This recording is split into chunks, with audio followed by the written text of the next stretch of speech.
Hello everyone. तो चलिए आज का क्लास स्टार्ट करते हैं। और आज का क्लास आपका फिजिक्स का नेक्स्ट पार्ट। और एक बात मैं बताता हूँ आपको, एक बहुत ही डिफ़िकल्ट टॉपिक होता है किसमें, फिजिक्स में। वो होता है आपका ऑप्टिक्स वाला चैप्टर।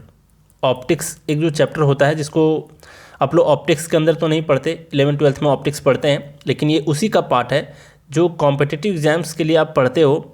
वहाँ पर चैप्टर का नाम दिया रहता है लाइट, सिर्फ लाइट दिया रहता है। इस चैप्टर में दोनों एक ही है ना, दोनों एक ही है। अब ज़रा देखो, इसमें एक टॉपिक आता है, जैसे आप पढ़ते हो reflection, refraction, total internal reflection और इस तरीके के जो चीज़ होते हैं। और क्या कहते हो आप, डिस्पर्सन वगैरह पढ़ते हो, स्कैटरिंग पढ़ते हो, है ना, और इंटरफेरेंस पढ़ते हो। तो इसके जो एग्जाम्पल्स होते हैं ना, बहुत सारे एग्जाम्पल्स होते हैं जो आपको याद नहीं रहते, एकदम बिल्कुल याद नहीं रहते। और आज के क्लास में हम लोग क्या देखने वाले हैं कि उसको मेमोरी टेक्निक के थ्रू कैसे याद करेंगे, कैसे चीज़ों को लिंक करेंगे, कैसे आपके दिमाग में परमानेंटली बिठा दें, है ना। और परमानेंटली तभी बैठेगा जब आप उसको पढ़ोगे, वीडियो में देखोगे और तुरंत टेस्ट लगाओगे। ठीक है, तो मैं टेस्ट भी प्रोवाइड करा दूंगा तुरंत उसको सिखाने के बाद। तो जो भी पर्सनल गाइडेंस लेंगे फिजिक्स के, उसको तो बखूबी ये चीज़ पता होगा ही। और जो लोग कर रहे होंगे, कितना मज़ा आ रहा है हर चीज़ों को याद करने में, फिजिक्स के सारे टॉपिक्स को कैसे आप याद कर पा रहे हो ईजिली। तो जो लोग इस वीडियो को देख रहे हो और सिंपली आपको MCQ वाले क्वेश्चन नज़र आते हैं और मेमोरी टेक्निक वाला नहीं नज़र आता, तो आप ज्वाइन कर सकते हो उसको। कैसे ज्वाइन करोगे तो देख लो, मैं अपने अंडर मतलब अपने पर्सनल गाइडेंस के अंडर ही आपको क्या कराता हूँ, पूरा याद करवाता हूँ। जितना भी मैं कहता हूँ कि फिजिक्स में इतना कुछ याद कराऊंगा, केमिस्ट्री में, बायो में, है ना, वो एकदम एकदम आपको याद होंगे। मतलब ऐसा नहीं है कि मैं बोल दिया बस ऐसे ही चलते चलते, है ना, ऐसा नहीं है। याद करवाने की पूरी जिम्मेवारी मेरी है। तो अगर आपको ज्वाइन करना है तो आप मुझे इस नंबर पे व्हाट्सअप करोगे, इस नंबर पे व्हाट्सअप करोगे और वहाँ पर लिखना है आपको कि पर्सनल गाइडेंस फॉर फिजिक्स। ठीक है, तो मैं आपको बता दूंगा वहाँ पर कि क्या प्रोसीजर है। और अपने पर्सनल गाइडेंस के अंडर कहने का मतलब है कि पहले आपको टास्क दिया जाता है कि फ़लाने नंबर की वीडियो आपको देखने हैं, और PDF के साथ दिया जाता है, उस PDF में अटैच होगा वो। आप जैसे वहाँ पर क्लिक करोगे आपको उस वीडियो लिंक तक लेकर के चला जाएगा, उसको आपको देखना है। देखने के बाद आप फिर आप कहोगे कि सर मैंने देख लिया, अब मुझे टेस्ट दे दो, है ना। तो मैं आपको टेस्ट का लिंक प्रोवाइड करा दूंगा, फिर वहाँ से टेस्ट दे देना, देखना कैसे चीज़ें याद होती हैं आसानी से। अब ज़रा बात करते हैं आज की क्लास का। देखो, एकदम धीरे धीरे साथ सीखेंगे। यहाँ पर 10 क्वेश्चन का डिस्कशन कर लेते हैं। हालांकि जब तक ये सारे टॉपिक रहते हैं फिजिक्स के, जो स्टैटिक वाला पार्ट करा रहा हूँ मैं साथ साथ में, तो उसके साथ साथ 10 क्वेश्चन ही आपको देखने को मिल रहे होंगे MCQ के। लेकिन जैसे ही वो सारे स्टैटिक के पोर्शन कंप्लीट हो जाएंगे तो एक एक वीडियो में हम लोग 30, 40, 50 जितना हो पाएगा उतना करेंगे MCQ। ठीक है, और बाकी MCQ की प्रैक्टिस तो आप लोग कर ही रहे हो ऑनलाइन टेस्ट में। अब ज़रा बात करते हैं। देखो और यार अगर आप सच में मतलब एंजॉय कर रहे हो क्लास को, सीख पा रहे हो और टेस्ट में अगर अच्छे स्कोर कर पा रहे हो, और सिर्फ ऐसा नहीं कि एक बार आपको टेस्ट लगाना है, बहुत बारी मैं टेस्ट की रिवीजन करा दूंगा और इतने बार कि सब चीज़ याद हो जाएंगे आपको। ठीक है, और अगर आपको प्रॉफिट हो रहा है इससे, कमेंट में ज़रूर बताया करना कि कितना मज़ा आ रहा है आपको। ठीक है, अब ज़रा देखते हैं आज का जो फर्स्ट क्वेश्चन है ये क्या है। यहाँ पर बोला है recently developed technique for monitoring foetal growth is. Foetal growth होता क्या है, तो माँ के गर्भ में जो बच्चा होता है वो ग्रो करता है धीरे धीरे, है ना। तो क्या करते हैं लोग, डॉक्टर के पास जाते हैं तो कहते हैं कि आप ज़रा इसकी मॉनिटरिंग करो, मतलब देखो कि बच्चा का क्या ग्रोथ हो रहा है कि नहीं हो रहा है ना। माँ के गर्भ में बच्चा का क्या हाल है भाई, लड़का है कि लड़की है, ये सभी चीज़ें भी लोग चेक करवाने जाते हैं। हालांकि अभी इस चीज़ को अलाउ नहीं किया गया है और इस पर बहुत ही ज़्यादा प्रतिबंध है कि आप उसके जेंडर को नहीं बता सकते कि बच्चा जो है वो कौन सा है, फीमेल है या मेल है। तो इस चीज़ के जो मॉनिटरिंग करने के लिए जाते हैं हम लोग, वो पता है कहाँ जाते हो, अक्सर आप लोग सुने होंगे कि अल्ट्रासाउंड करा लो। अल्ट्रासाउंड कराते हो ना, तो अल्ट्रासाउंड कराने में क्या करता है, अल्ट्रासाउंड का जो मशीन होता है वो किस पर काम करता है, तो वो काम करता है आपका अल्ट्रा वायलेट रेज के ऊपर। और इसका आंसर यही है कि मॉनिटरिंग फीटल ग्रोथ में किस जो टेक्निक है उसमें किसका इस्तेमाल होता है, तो अल्ट्रा वायलेट रे का इस्तेमाल होता है। ठीक है, अब ज़रा देख लो, आप लोग मुझे कमेंट में बताओगे कि अल्ट्रा वायलेट रेज को किसने खोजा, है ना, किसने खोजा। ये मैं आपको बता दिया हूँ ट्रिक, और आप लोग देख रहे होगे पर्सनल गाइडेंस वाले वीडियो में कि कितने आसानी से आपको याद होगा, अभी तक याद होगा, है ना। अब ज़रा बात करते हैं आगे। तो इसका आंसर समझ गए कि जो जाते हैं हम लोग मॉनिटर करते हैं फीटल ग्रोथ के, तो वो अल्ट्रासाउंड मशीन में करते हैं और उसमें अल्ट्रा वायलेट रेज का इस्तेमाल करते हैं। अल्ट्रासोनिक मत मार देना, ठीक। अब ज़रा देखो आगे देखो, यहाँ पर क्या है, यहाँ है light from the sun reaches earth in about. यहाँ पूछा है कि लाइट जो है वो सन का अर्थ तक पहुँचने में कितना टाइम लगाता है, तो ये लगाता है आपका 8 मिनट का टाइम। तो ये एक तरह के फिक्स क्वेश्चन होते हैं, इसका आंसर आपको जानना ही चाहिए कि 8 मिनट होता है। हालांकि आप कहोगे सर कैसे कैलकुलेट किए जाते हैं, तो ये भी बहुत आसान है। अगर आप कैलकुलेट करना चाहो तो मैं एडिशनल इन्फॉर्मेशन के तौर पर बता देता हूँ, देख लो कैसे। स्पीड का फार्मूला क्या होता है, स्पीड का फार्मूला होता है डिस्टेंस बाय टाइम, इतना होता है। आपको टाइम यहाँ पर निकालना है ना, टाइम पूछा है कि कितना टाइम लगता है लाइट को सन से अर्थ तक पहुँचने में। टाइम निकालोगे तो क्या हो जाएगा, फार्मूला इधर जाएगा, ये time equal to distance by speed हो जाएगा। अब स्पीड किसका लोगे, और डिस्टेंस और स्पीड किसका लोगे, स्पीड लोगे टाइम ये आपका लाइट का, और डिस्टेंस किसका लोगे, अर्थ से लेकर के सन के बीच की दूरी को लोगे, है ना। तो दूरी अगर आपको पता है, नहीं पता हो तो मैं आपको बता देता हूँ, कैलकुलेट कर सकते हो इसको। 1.44 इंटू 10⁻11 मीटर, इतना होता है डिस्टेंस किसका, आपके अर्थ से लेकर के मून का डिस्टेंस, मून नहीं सन का डिस्टेंस। और इसको डिवाइड कर दोगे इसके स्पीड से, किसके, लाइट की स्पीड। तो लाइट की स्पीड क्या होती है भाई, 3 इंटू 10⁸ मीटर पर सेकेंड, यही तो होता है। अब यहाँ पर मिनट में 8 मिनट दे रखा है, इसको अगर आप कैलकुलेट करोगे टाइम को तो आपका सेकंड में आएगा, और जो भी आएगा आपका सेकंड में उसको आप कन्वर्ट कर दोगे किस में, मिनट में, है ना। 60 से डिवाइड कर दोगे, मिनट में आपका आंसर आ जाएगा। तो 8 मिनट कुछ आपका आंसर आएगा। तो इसका अप्रॉक्स में याद रखा जाता है कि 8 मिनट का टाइम लगता है, तो इसको आप याद ही रख लो, है ना। बाकी कैलकुलेट करना है, अगर शौक है, टाइम है, तो ये सब कर सकते हो। अब जरा देख लो 73 नंबर में क्या पूछा है कि साउंड ट्रेवल्स फास्टेस्ट इन, ये 4 ऑप्शन दिए गए हैं। तो आपको लग रहा होगा कि यार वैक्यूम है, वैक्यूम का मतलब क्या होता है कि जहाँ बिल्कुल ही खाली जगह है, खाली जगह है तो साउंड ज़्यादा फास्ट वहाँ पर जाता होगा, है ना। लेकिन ऐसी बात नहीं है। क्यों ऐसी बात नहीं है, वैक्यूम का मतलब होता है कि ना हवा है ना कुछ है, कोई भी मीडियम वहाँ पर नहीं है अवेलेबल। लेकिन हम जानते हैं कॉन्सेप्ट ये कहता है कि साउंड को ट्रैवल करने में किसी मीडियम की आवश्यकता होती है। अब किसी मीडियम की आवश्यकता होती है मतलब या तो पानी चाहिए, या तो हवा चाहिए, या तो कोई भी लिक्विड चाहिए, कोई मेटल चाहिए, है ना। किसी मेटल में आप स्ट्राइक करते हो तो आपको साउंड वहाँ पर सुनाई देता है। तो किसी ना किसी मीडियम की आवश्यकता होती है साउंड को ट्रैवल करने में।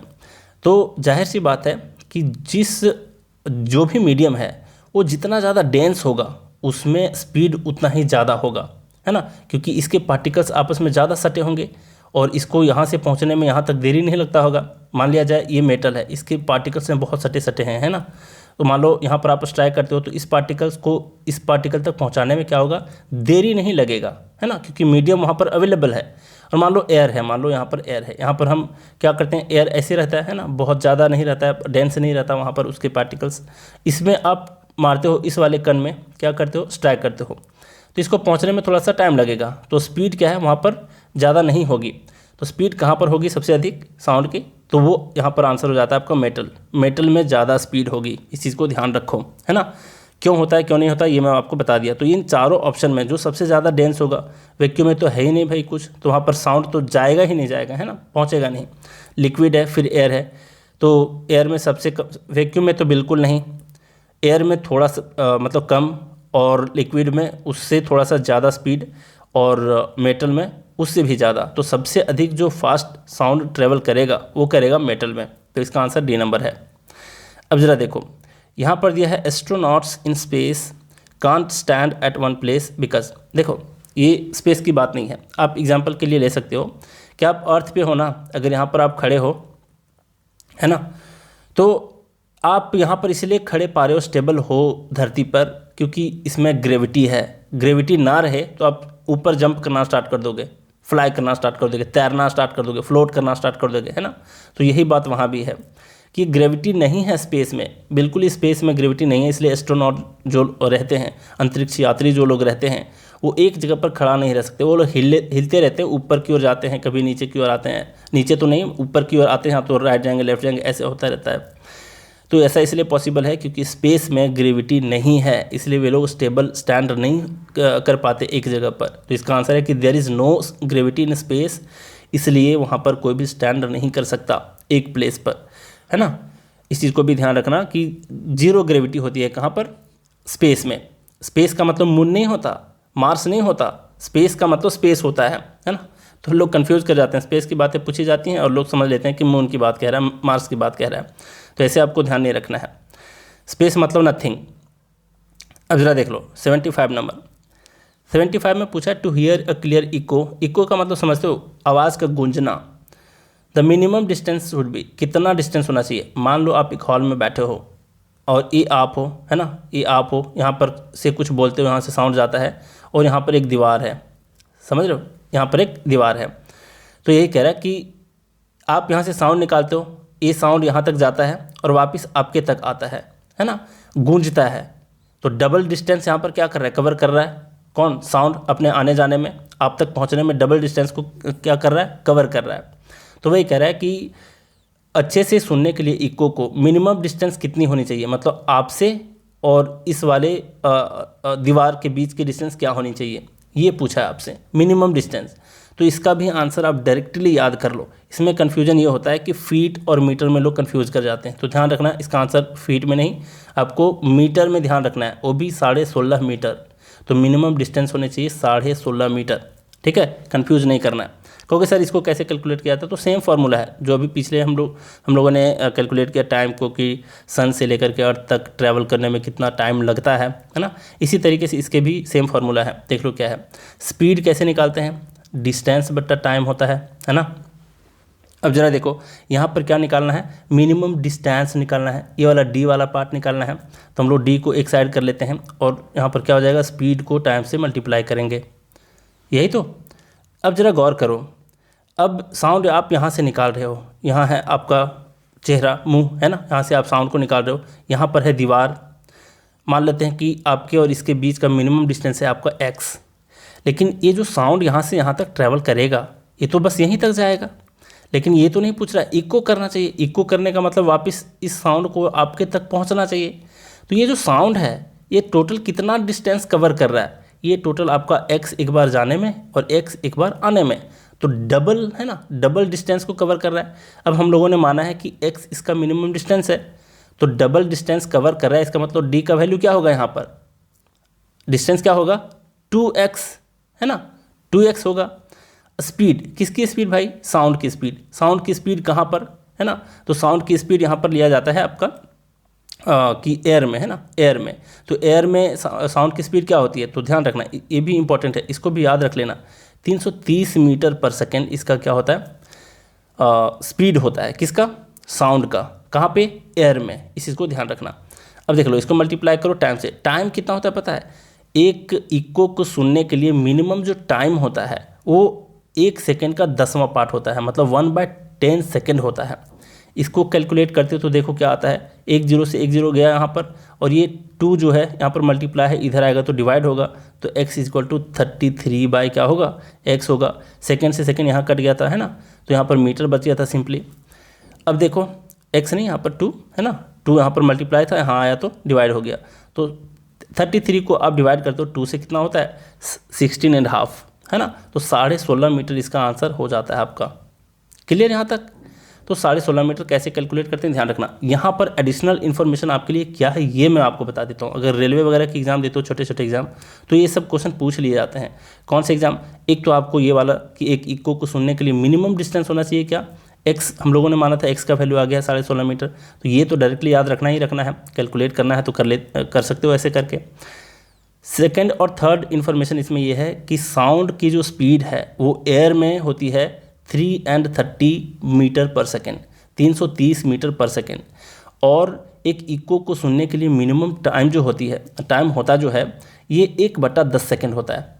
ध्यान रखोगे इस चीज़ को, तो इसको नहीं भूलना है। 330 मीटर पर सेकेंड एयर में साउंड का स्पीड, और यहाँ पर आ जाता है आपका टाइम जो होता है, मिनिमम टाइम एक इको को सुनने के लिए 1/10 सेकेंड होता है, ठीक है। और अभी हम लोगों ने कैलकुलेट किया कि 16.5 मीटर इसका होना चाहिए क्या, मिनिमम डिस्टेंस। तो इस चीज़ को भी ध्यान रख सकते हो। 3 वैल्यू आप लोग डायरेक्टली याद कर लो, 16.5 मीटर, 330 मीटर पर सेकेंड और 1/10 सेकेंड। अब जरा देखो, तो इसका आंसर 16.5 मीटर हो गया आपका, डी नंबर ऑप्शन। अब आगे का देखते हैं। यहाँ पर दिया है कि अ कट डायमंड, मतलब एक डायमंड को अगर कट किया जाए तो वो स्पार्कल करता है। स्पार्कल का मतलब क्या हुआ, वो बहुत ही ज़्यादा चमकता है ना, बहुत ही ज़्यादा चमकीला होता है। अगर उसमें कट मार दिया जाए तो बहुत ज़्यादा चमकता है। तो इसका रीज़न क्या है, इसका रीज़न उसका हार्डनेस है क्या। तो लगेगा हाँ जी हाँ, डायमंड तो बहुत हार्ड होता है ना, तो इसका आंसर यही होगा। नहीं, ये बिल्कुल ही नहीं है। अब देख लो, इसका जो सही आंसर है ये है आपका हाई रिफ्रैक्टिव इंडेक्स। अब हम लोग ऑप्टिक्स कभी पढ़ेंगे, लाइट पढ़ेंगे, इससे रिलेटेड कुछ एक्स्ट्रा क्वेश्चन पूछा गया तो मैं डिस्कस कर दूंगा इसके बारे में डिटेल में, ठीक है। अब जरा देख लो, यहाँ पर पूछा है, इसका आंसर ये होगा कि इसका हाई रिफ्रैक्टिव इंडेक्स होता है, इसलिए ये क्या होता है, बहुत ही ज़्यादा स्पार्कल करता है, बहुत ही ज़्यादा चमकता है। लेकिन ध्यान रखना, ये सिर्फ डायमंड की बात नहीं पूछा है, यहाँ पर पूछा है कट होना चाहिए, वहाँ पर है ना, कट होना चाहिए। अब देखो, अब यहाँ पर मैं क्या एक आपको बता देता हूँ, आप याद कैसे करोगे, तो मैं एक छोटा सा ट्रिक आपको बता देता हूँ। देखो यहाँ पर रिफ्रैक्टिव है, यहाँ पर रेफरी है ना, रेफरी जानते हो, फुटबॉल का जो मैच कराते हैं और जो विसल बजाते रहते हैं फील्ड में जा कर के, है ना, जो देखते हैं कि कब फॉल हुआ, क्या हुआ, तो वो सब जो देखते हैं उसको रेफरी कहा जाता है। वो रेफरी बहुत ही एक्टिव होता है। आपको बस स्टोरी को क्या करना है, दिमाग में बिठाना है कि एक रेफरी है जो मैच करा रहा है, विसल बजाता है, जो वो बहुत ही एक्टिव होता है, ऑब्वियस सी बात है, बहुत ही एक्टिव होता है। अब क्या है कि वो डायमंड का रिंग पहना है, उसका डायमंड के रिंग में कट हो गया है और वो बहुत ही ज़्यादा स्पार्कल कर रहा है, बहुत ही ज़्यादा चमक रहा है। तो इस तरीके से कनेक्ट करना है, तो ध्यान होगा आपको, अगर ये स्टोरी अगर आप ध्यान में रख पाओगे तो आसानी से टिक लगा पाओगे, है ना, कि कैसे, जैसे ही कट डायमंड स्पार्कल आ गया, पता चला कि हाँ सर ने एक स्टोरी बताई थी। क्या बताई थी भाई, कि एक रेफरी है, वो बहुत ही एक्टिव होता है, ऑब्वियस सी बात है, वो डायमंड का रिंग पहना, वो कटा हुआ है थोड़ा सा और बहुत ही चमक रहा है। बस इतनी सी बात आपको ध्यान में रखनी है, तो बी नंबर ऑप्शन इसका करेक्ट आंसर होगा। अब जरा देखो, यहाँ पर दिया 77 नंबर में कि fingerprints on a piece of paper may be detected by sprinkling fluorescent powder on the paper and then looking it into. अब यहाँ पर क्या कह रहा है, देखो मैं एक बचपन की कहानी कह रहा हूँ। मैं कहीं पर एक ट्रिक पढ़ा था और बचपन में थोड़ा सा ज़्यादा ही शैतानी किए हैं हम लोग, स्कूल के फ्रेंड लोग जानते हैं। हम लोग बहुत ही मतलब मार्केट में देखते थे कि अश्लील पिक्चर है तो उसको ख़रीदने की सोचते थे कि कब पढ़ेंगे, लेकिन पैसे नहीं होते थे तो खरीदते नहीं थे। तो इस तरीके की चीज़ें हम लोग कहीं ना कहीं पढ़ते थे। कोई दोस्त के पास एक बुक मिला, उसमें एक ट्रिक लिखा गया था कि अगर आपको लव लेटर लिखना है और पकड़े ना जाएं तो उसको कैसे लिखना है। तो वहाँ पर एक ट्रिक दे रखा था कि आपको क्या करना है, आपको एक पेज पे प्याज के रस को, प्याज जो अनियन होता है उसके रस को निकाल करके कुछ लिखना होता है, ठीक है। और पढ़ने वाले को पता होना चाहिए कि उसको क्या, हम लोग देखो लालटेन में भी पढ़े, लालटेन समझते हो, मतलब लैंप में पढ़े हैं। जब हमारे यहाँ इलेक्ट्रिसिटी नहीं हुआ करती थी उस वक्त, तो हम लोग लैंप में पढ़ते थे। तो क्या होता था कि किसी ने कुछ लिख के भेजा तो उसको लैंप पे, मतलब लैंप का जो शीशा होता था काफ़ी गर्म होता था, तो उसमें हम लोग को क्या करना होता था, इस पेपर को देखना होता था। वो साफ साफ दिख जाता कि इसमें क्या लिखा हुआ है। बाकी अगर कोई कॉमन मैन इसको पकड़ता तो नहीं पकड़ पाता, है ना। तो वो ज़माना हुआ करता था जब मैसेजिंग का कोई सुविधा नहीं और ना फ़ोन हुआ करते थे हमारे पास, तो उसकी बात मैं कह रहा हूँ। तो उसी तरीके की बात यहाँ पर बोल रहा है कि अगर किसी के फिंगरप्रिंट को डिटेक्ट करना हो, और हम लोग किसके फिंगरप्रिंट को डिटेक्ट करते हैं अक्सर, तो क्रिमिनल्स के, है ना, क्रिमिनल्स के। कभी घुमा सकता है आपसे क्वेश्चन कि क्रिमिनल्स के फिंगरप्रिंट को कैसे डिटेक्ट किया जाता है, तो स्प्रिंकल किया जाता है, उस पर छिड़का जाता है क्या, फ्लोरोसेंट मतलब चमकीला पाउडर छिड़का जाता है उसके ऊपर।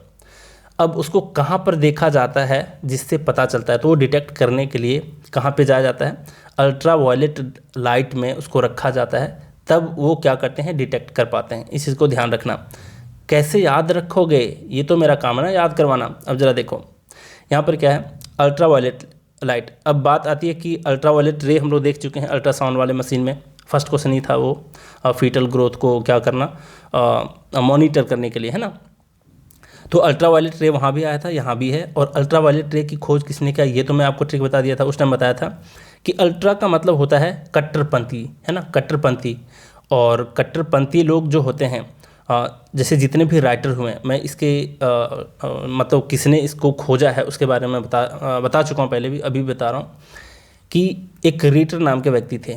रीटर नाम के व्यक्ति कैसे याद करवाया था कि रीटर से आपको ध्यान रखना था, राइटर मतलब कोई लेखक, राइटर, है ना। कोई राइटर अगर कट्टरपंथी वाली बात को लिख दे तो वो बहुत ही कट्टरपंथी है, तो वो चमक जाता है, मतलब वो बंदा फेमस हो जाता है ना। आज की यही मतलब कहानी है। तो अल्ट्रा से आपको ध्यान रखना था कि कट्टरपंथी, तो कट्टरपंथी लोग ही क्या होते हैं, अक्सर क्रिमिनल होते हैं, अक्सर क्रिमिनल होते हैं, है ना। और क्रिमिनल के ही क्या होते हैं, फिंगरप्रिंट्स को डिटेक्ट किया जाता है। तो इस तरीके से आप ध्यान रखोगे। जैसे ऑप्शन आपने देखा, क्वेश्चन पढ़ा कि फिंगरप्रिंट्स की बात कहा है, जी हाँ, फ्लोरोसेंट पाउडर वगैरह की बात है। तो सर ने बताया था भाई कि फिंगरप्रिंट किसके डिटेक्ट किए जाते हैं, तो डिटेक्ट किए जाते हैं किसके, क्रिमिनल्स के, है ना। और क्रिमिनल्स कैसे होते हैं, बिल्कुल ही कट्टरपंथी होते हैं, है ना। कट्टरपंथी मतलब क्या, अल्ट्रा, अल्ट्रा का मतलब ही इसका शाब्दिक अर्थ ही होता है कट्टरपंथी, है ना। और भी बहुत सारे मीनिंग होते हैं, लेकिन हमें यहाँ पर जाना है एक मीनिंग के ऊपर जिसका मतलब होता है कट्टरपंथी। तो इस तरीके से आप आसानी से टिक लगा पाओगे इसके ऊपर, मुझे नहीं लगता भूल पाओगे ये सारी स्टोरी सुनने के बाद, है ना। अब जरा बात करते हैं आगे। देखो यहाँ पर है कि kerosene oil rises up in a wick. Wick का मतलब होता है बाती, है ना। बाती मतलब समझते हो, हम लोग किरासन तेल को डाल करके लैंप में भी पड़ा करते थे और उस लैंप में बाती हुआ करता था। जैसे कह लो कि हम लोग दिया जलाते हैं, आज के बच्चे तो नहीं समझेंगे, 20s में जो बर्थ लिए हैं वो शायद ही समझते होंगे कोई कि बाती क्या होता है। और उसमें मतलब विक को ही हिंदी में बाती कहते हैं, और लैंप क्या होता है, लालटेन क्या होता है, ये सब बहुत कम लोग ही जानते होंगे जो केरोसिन तेल से हम लोग जलाते थे और पढ़ते थे। तो यहाँ पर है कि उसमें जो होता है विक होता है, मतलब जो बाती होता है, उसमें केरोसिन ऑयल जो होता है वो ऊपर की ओर कैसे चढ़ जाता है भाई, इसका क्या वजह होता है ये पूछा है। तो कौन सा एक्शन होता है वो, तो वो होता है आपका कैपिलरी एक्शन। इसको कैपिलैरिटी भी कहते हैं, इसको विकिंग भी कहते हैं, ध्यान रखना, इसको विकिंग भी कहते हैं। विक में ही छुपा हुआ है ना, विकिंग में ही छुपा हुआ है विक। तो इसमें होता ये है कि बहुत इसके प्रोसीजर होते हैं। जैसे कि मान लिया जाए यहाँ पर टब है, इसमें पानी भरा हुआ है और इसमें आप छोटा सा स्ट्रॉ को डाल देते हो। स्ट्रॉ मतलब क्या, स्ट्रॉ का मतलब बहुत ही पतला स्ट्रॉ, यहाँ पर तो मैं मोटा छाप दिया हूँ। अगर यहाँ पर रखते हो कुछ चीज़ को ट्यूब सा, तो ये पानी ऑटोमेटिक यहाँ तक चढ़ जाता है ना। तो क्यों चढ़ जाता है, ये एक्शन जो है, चढ़ने का जो एक्शन है, ये कहलाता है कैपिलरी एक्शन। इसमें भी बहुत सारे कॉन्सेप्ट हैं। जैसे कि मान लो ये है आपका ट्यूब, पानी अगर ऐसे हो गया, जैसे कि ये वाला फॉर्म तब बनता है जब आप लिक्विड में इसको रख देते हो, क्या कहते हो, मर्क्यूरी को, है ना। और अगर सिंपल पानी है तो इसका ऐसा बनता है शेप। इसको क्या कहते हैं, इसका एंगल क्या होता है, बहुत ही मतलब ये तो 11th-12th में थोड़ा बहुत पढ़ना है, इंजीनियरिंग में बहुत ज़्यादा पढ़ना है। तो मैं इसलिए बता रहा हूँ ताकि आपके ध्यान में कुछ बैठे, है ना। तो कैपिलरी एक्शन ये होता है कि किसी भी एक पतला सा ट्यूब से अगर लिक्विड ऊपर की ओर चढ़ जाता है तो उस घटना को कैपिलरिटी कहते हैं या विकिंग कहते हैं। तो इसी के वजह से, कैपिलरी के वजह से ही क्या होता है, विक में केरोसिन का जो ऑयल होता है वो राइज अप कर जाता है ना। तो इसका यही आंसर है capillary action, B number option इसका करेक्ट आंसर है। अब जरा देखो कैसे याद रखोगे, अगर मान लो भूल गए आप, कैसे याद रखोगे, तो ज़रा देखो ऐसे याद रखना है। केरोसिन को अगर आप देखोगे तो देखोगे यहाँ पर सीन है, सीन है ना, स्पेलिंग पे मत जाना, मैं जो बोल रहा हूँ उसके साउंड पे जाना।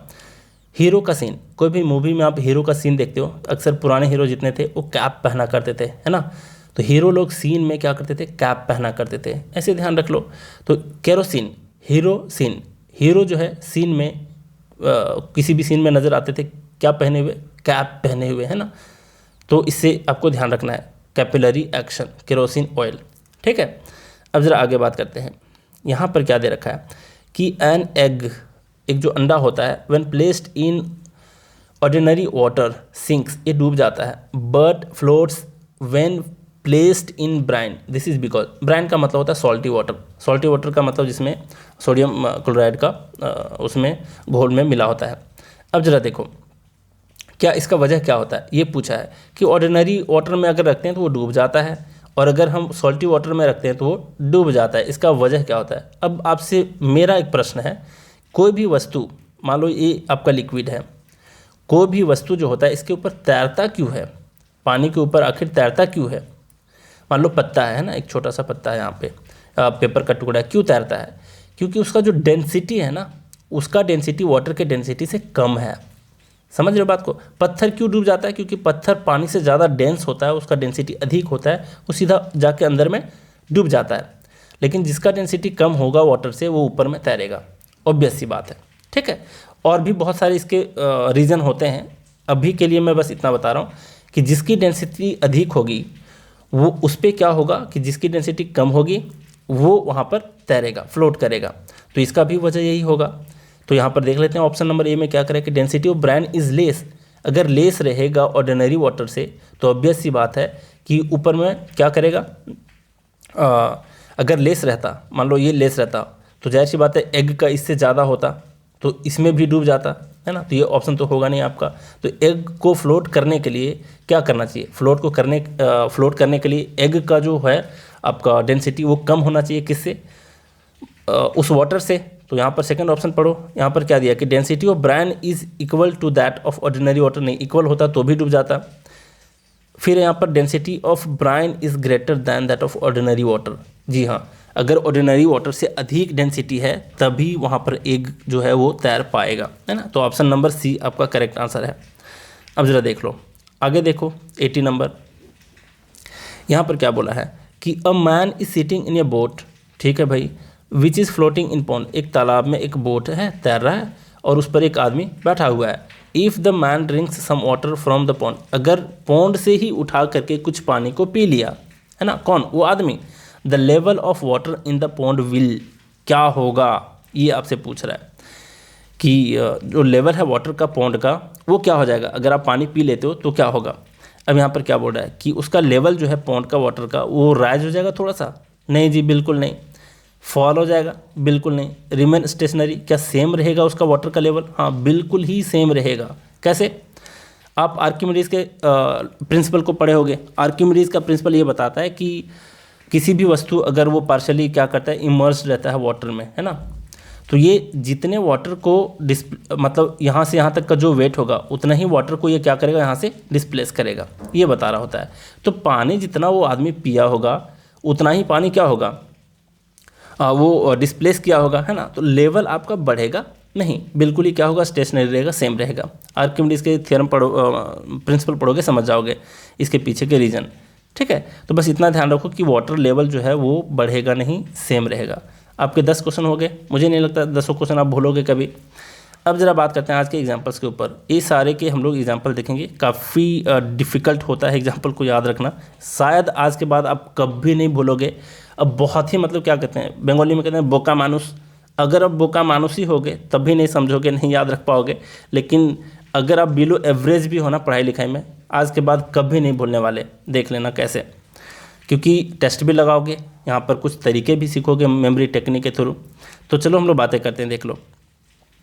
इसके हम लोग एग्जांपल देखेंगे रिफ्रैक्शन के, टोटल इंटरनल रिफ्लेक्शन के, interference of light, scattering of light, rainbow में कौन कौन सी घटना होती है, और डिस्पर्सन ऑफ लाइट में कौन सी घटना होती है। अब जरा देख लो इसके जो मीनिंग होते हैं, रिफ्रैक्शन के डेफिनेशन क्या होता है, टोटल इंटरनल रिफ्लेक्शन के लिए क्या क्या कंडीशन होने चाहिए, है ना, इसमें क्या होता है, इसको अगर जानना है, हालांकि आज के नोट्स में भी होगा, तो आप कमेंट में जाना, मतलब डिटेल में अगर इसको पढ़ना है तो कमेंट में जाना, वहाँ पर एक वीडियो बना करके मैं उसका लिंक दे रखा हूँ। और अगर आपको लिंक ना मिले तो मुझे रिमाइंड करवा देना मैसेज के थ्रू, मतलब वहाँ पर कमेंट के थ्रू, ठीक है, या फिर पर्सनल मैसेज के थ्रू भी, कि सर वहाँ पर नहीं किया हुआ कोई भी वैसा मैसेज, पिन नहीं किया हुआ है कमेंट, तो मैं पिन कर दूँगा, उसका लिंक भी दे दूँगा, इसके डिटेल भी आप समझ पाओगे। और आज का जो मेरा बस काम है, इसको समझाना नहीं है, इसको समझाना बिल्कुल नहीं है, क्योंकि ये मैं ऑलरेडी एक वीडियो बना चुका हूँ और उसको मैं पिन कर दूँगा कमेंट में। आज का मेरा काम है कि आपको एग्जाम्पल्स को कैसे याद करवाया जाए, है ना, सारे एग्जाम्पल आप याद कर पाओगे। देख लो कैसे। रिफ्रैक्शन है, रिफ्रैक्शन क्या होता है भाई, एक बार मैं पढ़ के ही सुना देता हूँ, ज़्यादा डिटेल जाऊँगा पता चला वीडियो बहुत लंबी हो गई। यहाँ पर बोल रहा है रिफ्रैक्शन का क्या है कि bending of light when it passes through one medium to another medium. मान लो हवा से पानी की ओर जा रहा है, यहाँ पर पानी है, ठीक है, हवा से लाइट यहाँ पर जा रहा है, अब ये थोड़ा सा इधर गया कि इधर आया, है ना, लाइट पानी में, तो वही कह रहा है कि एक मीडियम से दूसरे मीडियम में जब पास करता है, और वो जो लाइट है ये अपने एक सीधी रेखा में नहीं पास करता, या तो इधर बेंड हो जाता है या इधर बेंड हो जाता है ना, तो इसी घटना को कहते हैं रिफ्रैक्शन। इससे ज़्यादा हम लोग को यहाँ पर कुछ नहीं समझना। अब मेरा काम है कि इसके एग्जाम्पल को कैसे याद रखवाया जाए। तो देखो यहाँ पर आप रिफ्रैक्शन से याद रखो कि रिफ्रैक्शन में एक वर्ड है आया हुआ रेफर मतलब क्या हुआ कि कोई बीमार व्यक्ति जाता है डॉक्टर के पास, डॉक्टर उसको कहता है कि पहले आप सीटी स्कैन करवाओ, क्या करवाओ, सीटी करवाओ, सीटी स्कैन करवाओ। सीटी स्कैन करवाते हैं ना, ब्रेन का, हड्डी में क्रैक हो जाता है, कुछ भी हो जाता है, तो सीटी स्कैन करवाने के लिए कहता है। अब वो क्या कहता है कि इस शहर में सीटी स्कैन होता नहीं, आपको बहुत दूर जाना पड़ेगा, बहुत फार जाना पड़ेगा, उस सिटी से, उस शहर से बहुत फार जाना पड़ेगा सीटी स्कैन करवाने के लिए। तो ध्यान रखना कि एक डॉक्टर है जो आपको रेफ़र करता है बहुत दूर सीटी स्कैन करवाने के लिए, रेफ़र करता है फार सीटी स्कैन करवाने, फार सिटी।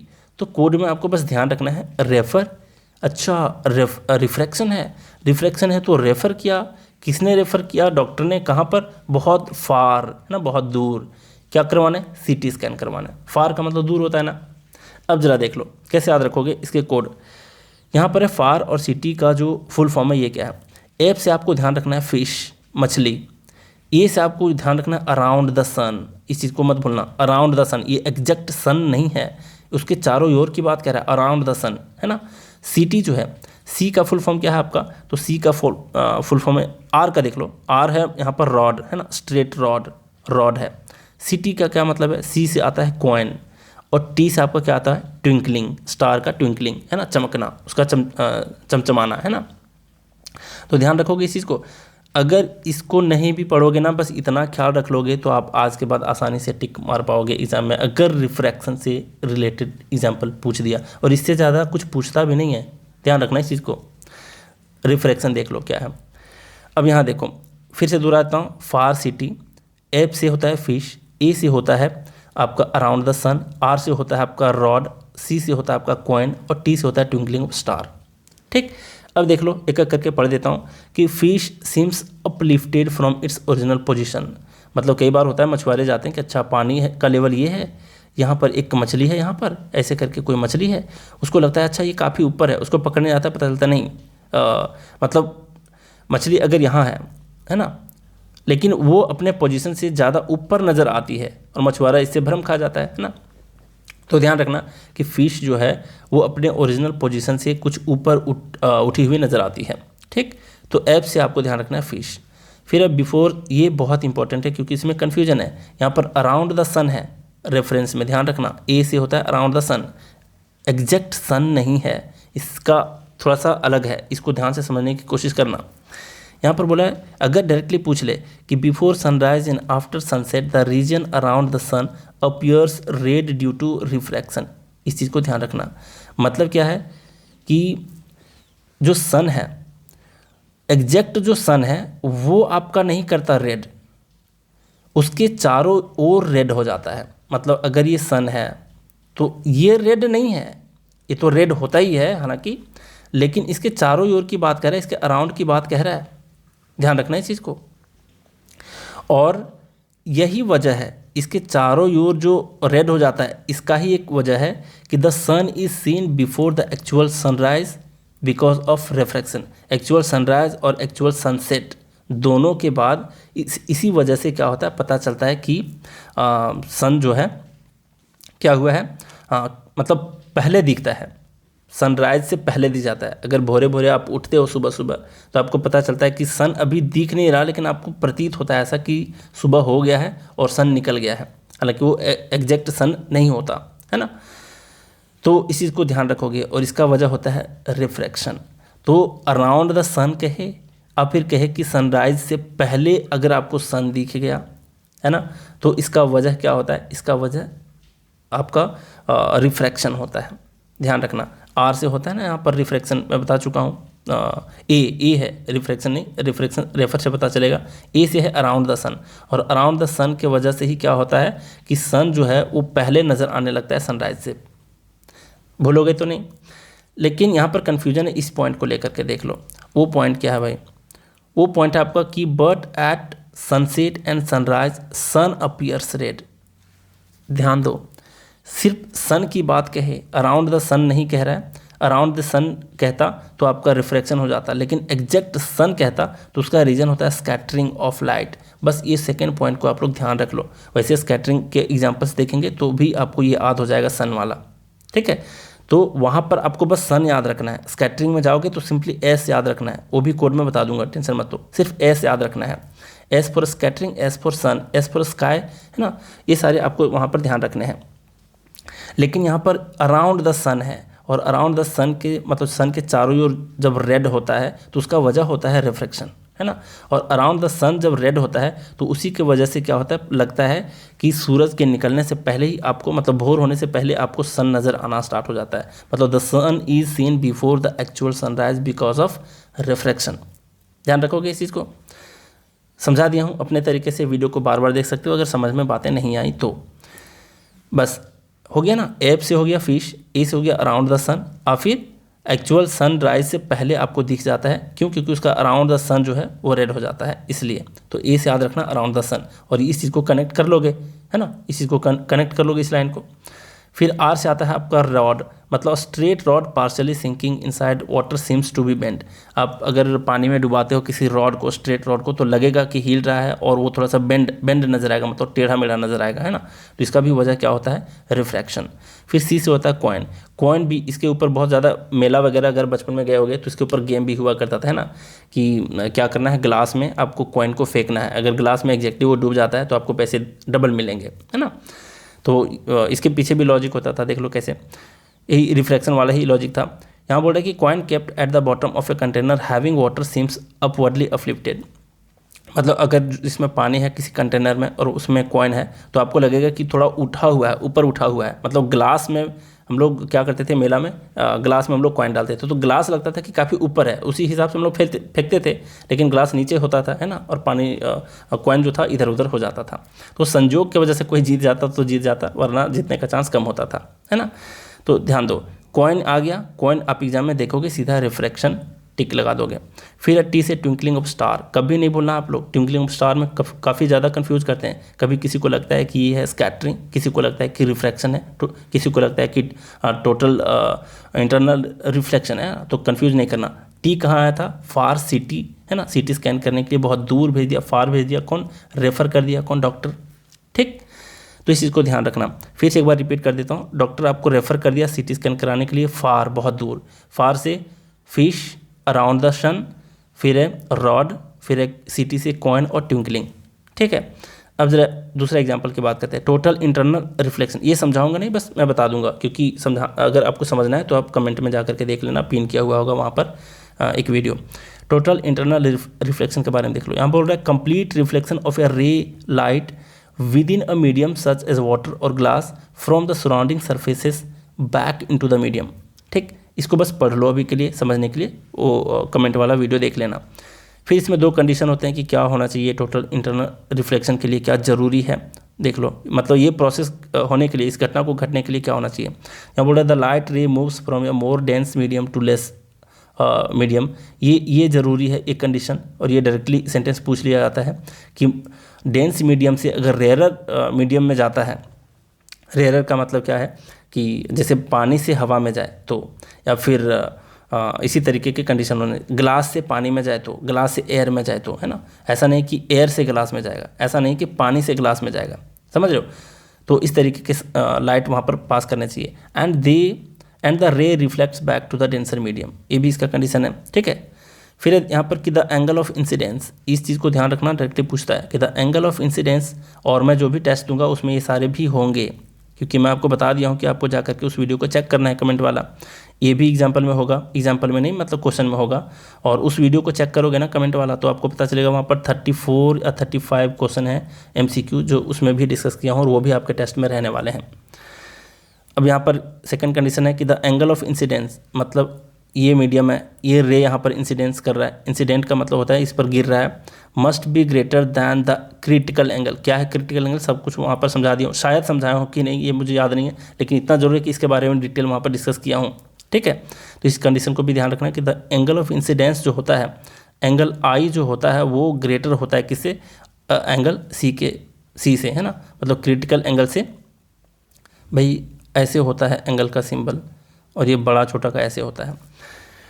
तो इंसिडेंस जो है, आई जो है वो सी से बड़ा होना चाहिए, इस चीज़ को ध्यान रखना। अब देख लो, अब अगला है क्या कि इसके एग्जांपल को कैसे याद रखा जाए, टोटल इंटरनल रिफ्लेक्शन को कैसे याद रखा जाए। रिफ्लेक्शन में आप कंफ्यूज मत करना रेफर वाले पॉइंट से, क्योंकि यहाँ पर रिफ्लेक्शन है, रेफल है, रेफर नहीं है, और रिफ्लेक्शन में आपका रेफर भी है ना, रेफर करता है वो, ठीक है। तो इस चीज़ को ध्यान रखना। टोटल इंटरनल रिफ्लेक्शन का जो कोड है वो आपको ध्यान रखना है टोटल से, है ना। टोटल वर्ड बस इसी में आता है। टोटल से आपको ध्यान रखना है तोतला, एक व्यक्ति है जो तोतला है, किसी को माइंड नहीं करना है, मेरा काम है याद करवाना, है ना। इसको आपको अपने सेंटिमेंट से नहीं जोड़ना है। कोई व्यक्ति है जो तोतला है, बिल्कुल। अब वो व्यक्ति क्या है, तोतला है, वो एक डायमंड के फैक्ट्री में जाता है। कहाँ जाता है, डायमंड के फैक्ट्री में, सूरत जाता है, गुजरात जाता है, मतलब बता रहा हूँ क्योंकि वहाँ पर फैक्ट्री है, मुंबई में भी है।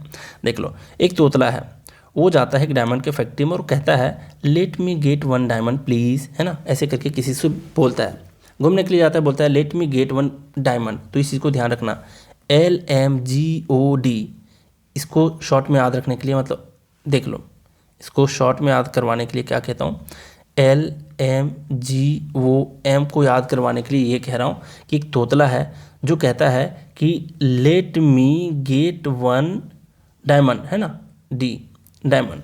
तो इस चीज़ को आपको ध्यान रखना है, नहीं भूलना है आपको। इस सेंटेंस को किसी भी तरीके याद कर लो वरना भूल जाओगे। वैसे इसको शॉर्ट में अगर ध्यान रखो तो जो भी चीज़ें भ्रम उत्पन्न करने वाली, हालांकि रिफ्रैक्शन में भी देखे कि भ्रम की बातें होती थी, लेकिन ज़्यादा भ्रम जो होता है इसमें होता है। जादू के जैसा आपको इसमें दिखता है, उसमें तो आखिर कुछ तो दिखता है, नज़र आता है, इसमें बिल्कुल ही उल्टा सीधा नज़र आएगा आपको, है ना। कभी आपको शिप जो है समंदर में उल्टा नज़र आएगा, है ना, मतलब कोल्ड कंट्री में, और डेजर्ट में जाओगे तो पता चला कि ऊँट जो है वो उल्टा चल रहा है ना, पेड़ भी उल्टे नज़र आएंगे। आप रास्ते में जा रहे हो गर्मी के मौसम में तो आपको पता चलेगा कि सड़क पे पानी है ना, तो ये बिल्कुल ही उल्टा नज़र आएगा, मतलब कंप्लीट भ्रम कह सकते हो। टोटल भ्रम जो होता है वो टोटल इंटरनल रिफ्लेक्शन की वजह से होता है। और अगर उस चीज़ से आप कनेक्ट नहीं कर पाते उसके कॉन्सेप्ट को, तो आप इसको याद रख लो कि एक तोतला है जो डायमंड के फैक्ट्री में जाता है और कहता है कि let me get one diamond. इसके फुल फॉर्म देख लो कि क्या होता है। लेट में एल है तो एल से होता है आपका लूमिंग। लूमिंग का अर्थ समझ लो, कई बार लूमिंग का अर्थ भी आपसे एग्जाम में पूछ लेता है। लूमिंग का मतलब होता है कि कुछ कोल्ड कंट्री में क्या होता है कि शिप्स जो होते हैं पानी के जो जहाज़ होते हैं, वो पानी में बिल्कुल उल्टा नज़र आता है और लगेगा कि हवा में वो तैर रहा है, पानी में नहीं बल्कि हवा में तैर रहा है, और वो बिल्कुल उल्टा है। देखो जैसे कैसे, ये आपका समंदर है, मान लो ये आपका समंदर का सरफेस है, पानी का सरफेस।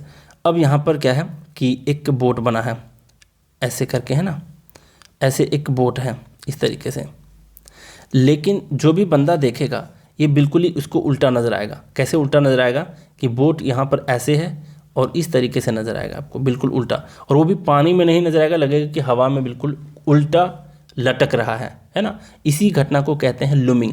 तो इस चीज़ को ध्यान रखना, एल फॉर लूमिंग। लूमिंग से आपको ध्यान रखना है। अगर मैं एल को नहीं लेता ना तो आप लूमिंग को छोड़ देते, लेकिन लूमिंग मेन वर्ड है, लूमिंग को भूलना ही नहीं। हो सकता है कि ये सिप वाला एग्जाम्पल ना दे करके सिंपली पूछ दे कि लूमिंग की जो घटना घटती है वो किसके वजह से, तो ये घटना घटती है टोटल इंटरनल रिफ्लेक्शन की वजह से। टोटल मतलब तोतला, है ना, तोतला मतलब टोटल। तो इस तरीके से ध्यान रखना है। एल फॉर लेट मतलब एल मतलब लूमिंग।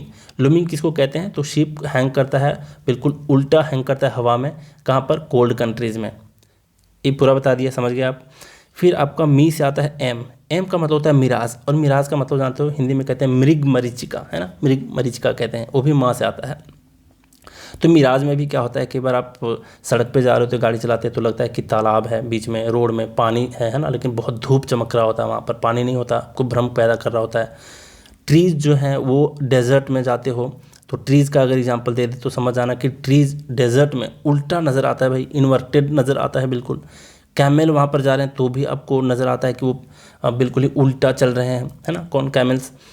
तो इस तरीके से ध्यान देना। ट्रीज़ इन डेजर्ट दे दे तो समझ आना कि अच्छा इस घटना को तो मिराज कहते हैं। कैमल अगर उल्टा नज़र आ रहा है तो समझ जाओगे कि अच्छा इस घटना को मिराज कहते हैं। लेकिन शीप जो है वो उल्टा नज़र आता है कोल्ड कंट्रीज़ में और एयर में लटकता हुआ, ये मिराज नहीं कहलाता, ये स्पेशल इसका नाम है लूमिंग, ठीक है। तो इस तरीके की चीज़ें हैं, तो आपको सीधा ध्यान देना। अच्छा मिराज तो कहाँ आया था, let me get one diamond वाले में मिराज है ना। तो इससे आपको ध्यान रखना है कि तोतला कह रहा था ऐसा, तो तोतला मतलब टोटल इंटरनल रिफ्लेक्शन। फिर आपका है कि क्रैक्ड ग्लास। अब एक जगह हम लोग क्या पढ़े थे, एक जगह पढ़े थे कट था, है ना, कहाँ पर, डायमंड में कट था, है ना, क्यों था, और ये क्यों स्पार्कल हो रहा था, तो उसका रिफ्रैक्टिव इंडेक्स बहुत ज़्यादा था, वो अलग क्वेश्चन था। यहाँ पर cracked part of glass appears to be brighten, जो टूटा हुआ ग्लास होता है वो ज़्यादा चमकता है, नहीं टूटे हुए मतलब ग्लास की अपेक्षा, है ना। तो इसका वजह क्या होता है, इसका भी वजह होता है टोटल इंटरनल रिफ्लेक्शन। दो बार क्या होता है वहाँ पर रिफ्लेक्ट कर रहा होता है जो आपका रेज होते हैं, है ना, इसलिए उसको टोटल इंटरनल रिफ्लेक्शन बोलते हैं। तो यहाँ पर बोला है cracked part of glass appears to be brightened, तो इसको भी ध्यान रखो कि जी फॉर ग्लास है। फिर नेक्स्ट है आपका ऑप्टिकल फाइबर। ऑप्टिकल फाइबर, आप लोग अगर मेला वगैरह गए हो या फिर बाज़ार में कभी बच्चों के खिलौने दिख जाते होंगे, काफ़ी चमकता है ना, और कुछ ऐसे भी ऑप्टिकल फाइबर होते हैं जिसके थ्रू क्या करते हैं, और उसको शरीर के किसी पार्ट को अगर चेक करना होता है कि कहाँ क्रैक है, कहाँ घाव बन गए हैं पेट के अंदर, इंटेस्टाइन के अंदर, है ना, तो उसको भी अंदर डाला जाता है शरीर के, तो वो भी पता चलता है। तो उसमें भी वर्क कर रहा होता है आपका टोटल इंटरनल रिफ्लेक्शन, और उसमें भी ऑप्टिकल फाइबर्स लगे होते हैं। तो इस तरीके का ध्यान रखना कि जो कैमरा लगा करके छोड़ देते हैं, कहाँ पर शरीर के अंदर में एक पाइप घुसाया जाता है एनएस के थ्रू या फिर माउथ के थ्रू, है ना, स्टोन हो जाता है किसी को तो कुछ एक मशीन डाला जाता है, उसमें भी ऑप्टिकल फाइबर वर्क कर रहा होता है, तो उस चीज़ को भी ध्यान रखना। तो ओ से हो गया, वन से हो गया, वन, है ना, तो इससे ऑप्टिकल फाइबर ध्यान रखना है। ये भी एग्जांपल आपका टोटल इंटरनल रिफ्लेक्शन के। फिर है आपका डायमंड वाला, यहाँ पर एक देखे थे, एक डायमंड देखे थे, कट था, है ना, कट था, उसमें वो काफ़ी स्पार्कल कर रहा था, तो उसका वजह था कि उसका रिफ्रैक्टिव इंडेक्स ज़्यादा होता है, हाई होता है ना। यहाँ पर क्या ओवर ब्राइटनेस इन डायमंड, यहाँ पर कट वट की बात नहीं है, यहाँ पर एक डायमंड खुद बहुत ज़्यादा चमकता है। क्यों चमकता है? क्योंकि उसमें 2-4 बार रिफ्लेक्ट हो रहा होता है रेज, है ना, और बार बार रिफ्लेक्ट हो रहा है इसलिए चमकता है। तो इसका मतलब है कि वहाँ पर टोटल इंटरनल रिफ्लेक्शन हो रहा है। ठीक है, तो यहाँ तक बात समझ गए। तो ओवर ब्राइटनेस इन डायमंड जो है ये किसका एग्जाम्पल है? इसका एग्जाम्पल है डायमंड वाला। जैसे डायमंड ध्यान रखोगे तोतला नजर आएगा, तोतला मतलब टोटल। मुझे नहीं लगता आज के बाद भूलोगे, देख लो 1-2 बारी वीडियो को, नहीं भूलोगे। यहाँ पर इंटरफेरेंस ऑफ लाइट, इसका मतलब समझ लो 1-2 बार, इसके बाद हम लोग देखेंगे इसके एग्जाम्पल को। इंटरफेरेंस है, देख लो यहाँ पर बोला है interference is the process in which 2 और मोर लाइट या फिर sound waves of the same frequency इधर रीइंफोर्स, मतलब एक साथ हो जाता है दोनों, और कैंसिल ईच अदर, तो एक दूसरे को कैंसिल कर देते हैं, है ना। तो इस तरीके से आपको बस ध्यान रखना है। सेकंड पॉइंट है इसका, देख लेना वीडियो जाकर के कमेंट वाला। फिर दूसरा बोला कि the amplitude of the resulting wave, है ना, दो आपस में मिलते हैं, कैंसिल करते हैं, उसके रिजल्टिंग वेव के बारे में बता रहा है। उसके एम्पलीट्यूड क्या होता है? Being equal to the sum of the amplitudes of the combining waves, दोनों के जो एम्पलीट्यूड है उसके सम के बराबर होता है रिजल्टिंग वेव का एम्पलीट्यूड। ठीक है, इस पॉइंट को भी ध्यान रखना, ये भी आपका इंटरफेरेंस में होता है। अब इसके एग्जाम्पल आपको ध्यान रखने हैं, कैसे याद रखोगे देख लो। 2 एग्जाम्पल पूछा था, देखो जब भी आप जॉब में जाते हो या फिर कहीं भी कोई भी रिश्तेदार मिलते हैं, फ्रेंड मिलते हैं, और उसको पता नहीं चल रहा तो नए नए मित्र बनाते हैं, तो आपसे पूछता है, जानना चाहता है कि भाई वो मेरे से सीनियर है कि जूनियर है। अक्सर आपके साथ हुआ होगा, सब लोग पूछते हैं आप मैट्रिक कब किए हो, आप इंटरमीडिएट कब किए हो, शॉर्ट में पूछते हैं इंटरमीडिएट को इंटर कब किए हो, कौन से ईयर में इंटर किए हो, कब किए हो इंटर, है ना, मतलब इंटरमीडिएट। इंटर से आपको ध्यान रखना है इंटरफ्रेंस, देख लो एक बार, इंटर से आपको ध्यान रखना है, इंटरफ्रेंस का कोड है इंटर, है ना। कब किए हो आप, कब किए हो, हम ही पूछ रहे हैं तुमसे, तुम ही बता दो भाई, है ना। तो आपको ध्यान रखना है कि सर भी पूछ रहे थे कि इंटर कब किए हो, कब मतलब केबी, है ना, केबी, के से हो गया आपका केरोसिन ऑयल, है ना। केरोसिन ऑयल जो विक में चल जाता था उसको विकिंग कहते हैं, इस चीज़ को भी नहीं भूलना है। 2 बातें हैं यहाँ पर, इसलिए मैं दोनों क्वेश्चन को एक साथ लिया हूँ ताकि आप कंफ्यूज ना करो। एक विक वाला जिसमें केरोसिन ऑयल आया था, इसको कहते हैं कैपिलरी एक्शन, है ना। कैसे याद रखोगे? कैपिलरी एक्शन में कैप आता है, केरोसिन से याद रखोगे कि हीरो जो है अपने सीन में कैप पहना हुआ नज़र आता है। ये विकिंग की घटना अलग होती है, कैपिलरिटी की घटना अलग होती है। लेकिन यहाँ पर एक केरोसिन ऑयल है आपका जिसका वजह होता है इंटरफेरेंस ऑफ लाइट। ठीक, अब यहाँ पर क्या बोला है? Kerosene oil spread on the water surface seems to have a decent colour. आप कभी भी देखना, अगर पानी के ऊपर स्प्रिंकल कर दे तो थोड़ा सा क्या केरोसिन का ऑयल काफ़ी ज़्यादा चमकेगा, काफ़ी ज़्यादा वो डिसेंट कलर के साथ बहुत ही ज़्यादा चमक रहा होगा, है ना। और कई बार आप देखोगे कि बबल्स जो बनते हैं सोप के जो बबल्स बनते हैं पानी में, वो भी ब्रिलियंट कलर देता है सनलाइट में, बहुत ही चमकीला होता है ना। तो केरोसिन ऑयल की बात करें या फिर सोप बबल, दोनों ही बहुत ज़्यादा चमकते हैं। तो इसके पीछे का रीज़न है इंटरफेरेंस ऑफ द लाइट। तो एंटर कब किए हो, कब किए हो, के से याद रखना है केरोसिन ऑयल, और केरोसिन ऑयल का मतलब वो चमकता हुआ, है ना, काफ़ी ज़्यादा डिसेंट कलर देता है। सोप बबल यहाँ पर है, बबल, बी से बबल याद रखना है, तो सोप का बबल बनता है, ये भी ब्रिलियंट कलर देता है सनलाइट में। बस ये दोनों एग्जांपल्स आपको ध्यान रखना है। इंटर कब किए हो, इंटरफेरेंस का एग्जांपल क्या क्या है? केरोसिन ऑयल और सोप का बबल, है ना। फिर नेक्स्ट बात करते हैं स्कैटरिंग। स्कैटरिंग देखो कैसे याद रखोगे, इस घटना को एक बार जिक्र कर लेते हैं, देख लो। Scattering of light is the phenomenon by which a beam of light, beam of light का मतलब होता है एक साथ बहुत सारे लाइट रेज जाते हैं, उसको कहते हैं। Is redirected in different directions on interacting with the particles present in the medium. मतलब एटमॉस्फेयर में बहुत सारे पार्टिकल्स होते हैं, उससे अगर वो टकराता है लाइट तो इधर उधर छितरा जाता है ना, तो स्कैटरिंग का मतलब ही होता है छितराना। तो उसके बारे में ही बोल रहा है, उसी घटना को कहते हैं स्कैटरिंग। फिर है सेकेंड पॉइंट कि the sky appears blue because the fine particles in the atmosphere scatters, कहाँ है, हाँ, scatter blue light the most among all the components of white light. तो इस पॉइंट को भी ध्यान रखना है। इस पॉइंट से आपको क्या सीखना है, ये स्काई वाला एग्जांपल नहीं, स्काई वाला तो मैं याद करवा दूंगा, यहाँ पर ध्यान रखना है कि ब्लू लाइट को सबसे ज़्यादा स्कैटर करता है। ध्यान रखना कौन सा, जो पार्टिकल्स होता है एटमॉस्फेयर में। तो ये कई बार पूछ लेगा कि जो भी वाइट लाइट का मतलब समझते हो, जो विबिग्योर होता है ना, 7 लाइट में 7 कलर में बट जाता है लाइट, तो ये वाइट लाइट बटता है विबिग्योर में। इसमें से जो ब्लू कलर होता है इसको सबसे ज़्यादा क्या करता है, स्कैटर करता है जो एटमॉस्फेयर में पार्टिकल्स होता है। तो ये कई बार आपसे पूछ भी लिया जाएगा, है ना, कि ब्लू रेड ग्रीन में सबसे अधिक किसको स्कैटर करता है, तो ये है आपका ब्लू लाइट। तो इस चीज़ को ध्यान रखना कि ब्लू लाइट को सबसे ज़्यादा एटमॉस्फेयर में जो पार्टिकल्स होते हैं वो सबसे ज़्यादा स्कैटर करता है। ठीक है यहाँ तक। अब एग्जाम्पल की बात करते हैं कि कैसे याद रखना है। देख लो, S4 क्या था आपका, S4 था आपका स्कैटरिंग, है ना। S4 आपको याद रखना है स्कैटरिंग, और ये ट्रिपल S से याद रखना है S।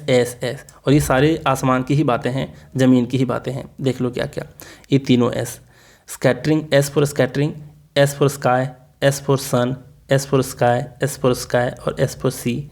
ये स्काई सन सी, स्काई सन और सी, समंदर, आकाश और सूरज के बारे में जब भी पूछ ले आपको सीधा टिक लगाना है स्कैटरिंग पे।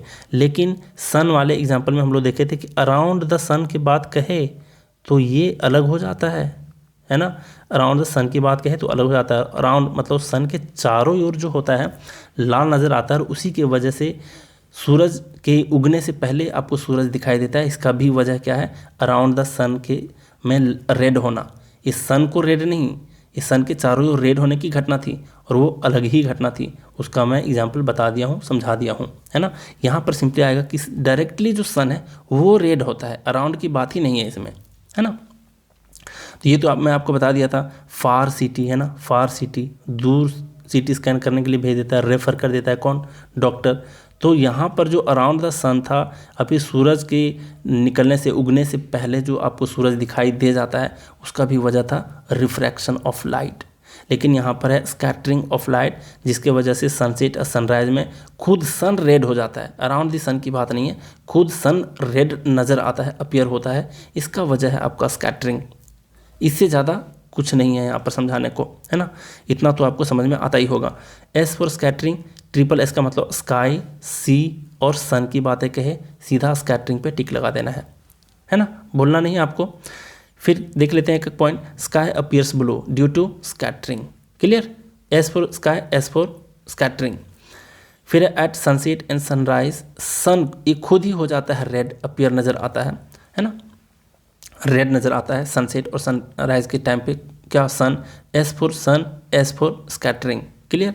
फिर if there were no atmosphere of the earth, atmosphere on the earth, अगर जमीन पे, धरती पे अगर एटमॉस्फेयर नहीं होता, वायुमंडल नहीं होता, then the sky would appear black, तब ब्लैक नज़र आता, and stars would be seen during the day, और दिन में भी तारे आपको नज़र आते, है ना।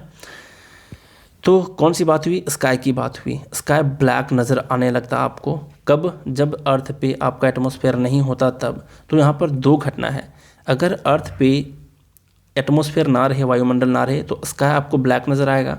दूसरी घटना क्या है कि स्टार्स आपको दिन में भी दिखाई देंगे। तो आपको कई बार पूछ लेगा कि स्टार्स जो है वो आपको दिन में दिखाई देते, है ना। स्टार्स, यहाँ भी स्टार्स है, एस से ही स्टार्ट हो रहा है ना, तो भी स्कैटरिंग से कनेक्ट करना है आपको। ट्विंकलिंग ऑफ स्टार्स अलग है, ट्विंकलिंग ऑफ स्टार्स आपको याद रखना है सीटी स्कैन वाले में, है ना, उसमें भी आपका था क्या, रिफ्रैक्शन वाला।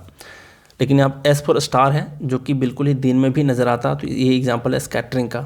मुझे उम्मीद है आप बिल्कुल नहीं भूलोगे, एक दो बार लिख लेना, ये सारे कोड को लिख लेना, एक दो बार PDF से देख लेना, ठीक है, समझ जाओगे, टेस्ट भी लगा दोगे, बिल्कुल नहीं भूलोगे, एकदम परमानेंटली याद रखना है आपको।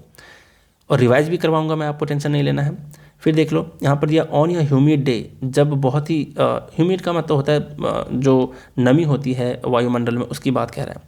Before rains the sky appears light blue while on a clear day it appears deep blue, है ना। यहाँ पर बोल रहा है कि रेन होने से पहले ह्यूमिड डे में क्या होता है कि स्काई जो होता है लाइट ब्लू, हल्का सा ब्लू नज़र आता है, लेकिन क्लियर डे में मतलब जब बादल बादल नहीं रहते तो बिल्कुल ही डीप ब्लू नज़र आता है। इसका वजह क्या है, स्काई पूछ दिया, सिंपल सी बात है, स्कैटरिंग मारेंगे, ख़त्म कहानी, है ना। फिर है कि the sea also appears blue due to scattering of light, ये जो समंदर भी है वो भी आपको ब्लू नज़र आता है, तो ये इसका वजह क्या है, इसका भी वजह है scattering of light. Clear, S for sea, S for sky, S for sun, है ना। इस तरीके से आपको ध्यान रखना है। अब ये पांचवा छठा है, ये खुद आप ध्यान रख लो, ये बहुत आसान है।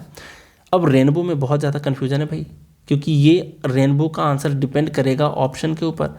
ऑप्शन को अगर आपको सीखना है, ऑप्शन को अगर आपको सीखना है तो आपको कमेंट वाला वीडियो देखना ही होगा। ये काफ़ी ज़्यादा आपको कंफ्यूज करता है, कभी इसका रिफ्लेक्शन आंसर हो जाता है, कभी डिस्पर्सन हो जाता है, कभी रिफ्रैक्शन।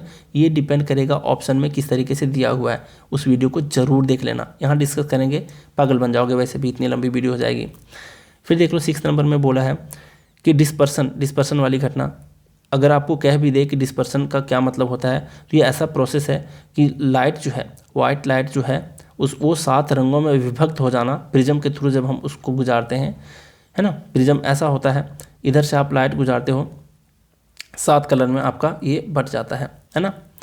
तो किस में बढ़ता है, विबग्योर में बढ़ता है, विबग्योर में, है ना। ये बढ़ते हुए क्रम में होता है, वेवलेंथ का बढ़ते हुए क्रम। रेड का सबसे ज़्यादा वेवलेंथ होता है, इसलिए दूर से भी नज़र आता है ना। तो इस घटना को कहते हैं 7 रंगों में विभक्त हो जाना वाइट लाइट का, ये कहलाता है डिस्पर्सन। तो वही बोल रहा है कि splitting of colours of light in a prism is called dispersion. Clear है, तो इसी को कहते हैं डिस्पर्सन। तो चलिए इतने चीज़ों को याद रखना है, इससे ज़्यादा याद नहीं रखना है। रेनबो को एक बार रिवाइज करवा दूं कि रिफ्लेक्शन भी होता है, डिस्पर्सन का भी इसका वजह होता है, रिफ्रैक्शन भी होता है, टोटल इंटरनल रिफ्लेक्शन भी होता है, तो इसको आपको नहीं भूलना है, ठीक। बाकी सारी बातों को आपको क्या करना है, 1-2 बार अपने स्टडी टेबल पे चिपका देना है, ये सारे कोड को बस चिपका देना, ये कोड को चिपकाना बस। शॉर्ट नोट्स का मतलब समझते हो, 3 और 4 बार नोट्स बनाए जाते हैं। यूपीएससी के कैंडिडेट को देखोगे तो 1 बार नोट्स बनाते हैं जो क्लास में करवाया जाता है, दूसरी बार नोट्स बनाते हैं जब वो रिवाइज करते हैं, जो चीज़ें याद नहीं होती उसको लिख लेते हैं। थर्ड टाइम जब एग्ज़ाम से पहले क्या रिवाइज करते हैं पता है, मात्र 4 पढ़ने के नोट्स बचते हैं उसके पास, और एग्ज़ाम से पहले रिवाइज करते हैं। तो इसलिए कहता हूँ कि अगर सारी बातों को आप समझ गए तो आप कैसे लिखोगे, इतना जो मैं समझाया हूँ ना, इतना जो मैं समझाया हूँ आपको नोट्स में कैसे रखना चाहिए पता है।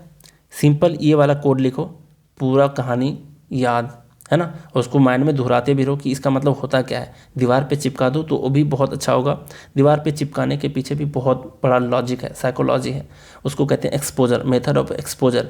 जो चीज़ को आप जितना बार देखते हो, जो चीज़ को मतलब आप देखते हो, उस पर आपका दिमाग गौर करता है, बार बार उसके बारे में सोचता है। जैसे विवेकानंद भी खिड़की के पास बैठ करके पढ़ते थे, तो कोई अगर लड़की गुजर रही होती थी, ऐसा कहानी पढ़ा हुआ है बचपन में, लड़की गुजर रही होती थी तो उनका ध्यान भटक जाता था, तो मिर्ची उठाते थे किचन में जाकर के आँख में मार लेते थे खुद को सजा देने के लिए। तो कहने का मतलब आप जिस चीज़ को बार बार देखते हो ना, उस पर आपका ध्यान ज़्यादा जाता है, आपका दिमाग ज़्यादा थिंकिंग करना स्टार्ट कर देता है।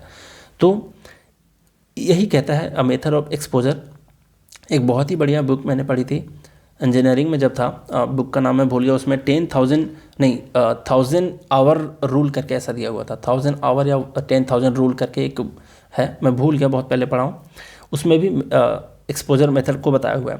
तो आप दीवार पे लिखो, आप फिर अपने नोट्स में लिखो, सिंपली आपको इतना लिखना है। उसको जब भी रिवाइज करोगे ना, अगर आप थोड़ा सा भी भूल जाओगे, नज़र आएगा ये PDF देखोगे, सब कहानी समझ जाओगे, है ना। वैसे एक बार देख लेने के बाद नहीं समझोगे, फिर उसको लिखना है। सेकंड पॉइंट में इस लाइन को लिखना है, इस पर गौर करना है, इसके डिटेल नहीं लिखना है। डिटेल लिखोगे तो फिर आपका दिमाग वर्कआउट कैसे करेगा, इस पर जोर कैसे लगाएगा कि ये है क्या, सर क्या बताए थे। हालांकि टेस्ट में तो सारे कुछ दिमाग में लाना ही पड़ेगा, वो हो जाएगा टेस्ट के थ्रू भी, लेकिन आपको लिखना है तो कहीं दीवार में लिख के चिपका दो और या अपने नोट्स में लिख लो। बस इतने छोटे छोटे पॉइंट्स को आपको लिखना है, ठीक है।